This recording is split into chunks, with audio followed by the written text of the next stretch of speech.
Ja näin Vesa Kivimäki valmistautuu suoritukseen linja-autolla kahdella pyörällä ajoon.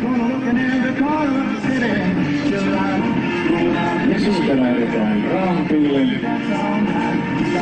Pyörät nousevat sinne rampille ja auto kahdelle pyörälle.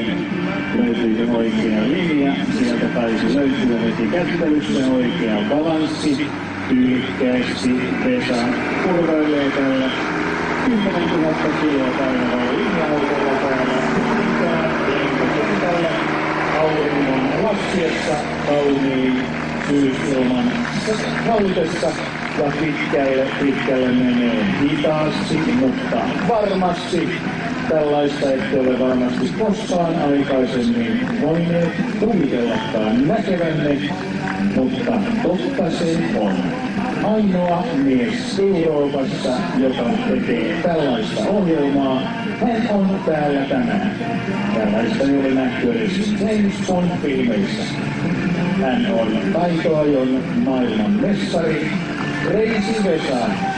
Vesa Kivimäki! Crazy Vesa!